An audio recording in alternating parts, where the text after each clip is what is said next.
Gustavo, algumas casas já estão aumentando até alvo aí do Ibovespa para esse ano e está muito perto dos 140, né? O pessoal fala, não, 140, 145.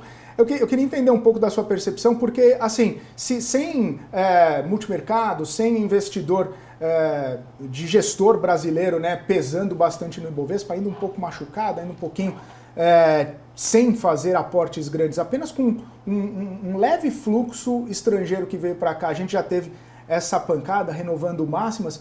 Qual que seria a perspectiva, né, quando efetivamente a gente tiver uma consolidação, quando a gente tiver um mercado brasileiro também um pouco mais animado, quando a gente vir também talvez um fluxo mais expressivo lá fora? Você consegue fazer essas contas? Você consegue ter projeções aí também um tanto quanto animadoras, iguais a algumas casas que já estão projetando aí Bovespa 145, 150 mil pontos? Para esse ano a gente ainda mantém 135 mil, ainda acho que vai ter algum tipo de realização, porque, mais uma vez, a gente tem estudado muitas empresas reclamando do patamar de juros e que isso vai aparecer nos seus resultados ao longo do ano de 2025 ainda. Para passar esses patamares, chegar em patamares maiores, eu entendo que existe espaço.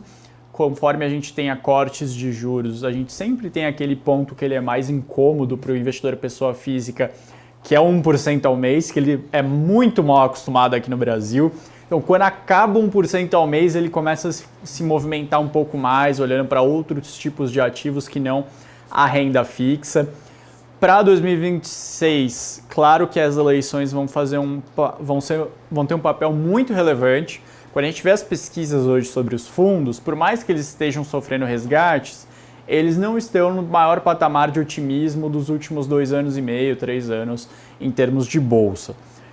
Eles até subiram em relação ao último ano, devem ter alocaram mais segundo as respostas de pesquisas, mas não no maior patamar recente. Eles ainda podem fazer isso conforme as eleições se desenhem no ano que vem, conforme vão sair nas pesquisas. Isso vai modificar um pouco, sim, a expectativa e o fluxo para a bolsa. Agora, os estrangeiros, aí eu jogo um pouco para porque eu acho que não vai subir tanto ainda ao longo desse ano. Espero estar errado, tá? Não estou torcendo para estar tão certo. Mas eu acho que os estrangeiros, eles tiraram muito recurso dos Estados Unidos por conta dessa primeira agenda do Trump, que foi muito contra mercado, contra a economia.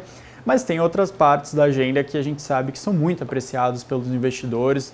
Desregulação do próprio mercado financeiro, reforma tributária reduzindo impostos de empresas e de pessoas físicas nos Estados Unidos, e essas são agendas que, como Scott Bessent, equivalente ao Haddad aqui no Brasil, vão começar com mais força a partir de julho. Então tem data, 45 dias a gente vai começar a ver uma agenda que o mercado gosta nos Estados Unidos, e isso vai atrair recursos de novo para lá, como a gente viu no movimento oposto ajuda o Brasil, esse vai atrapalhar um pouco a Bolsa brasileira.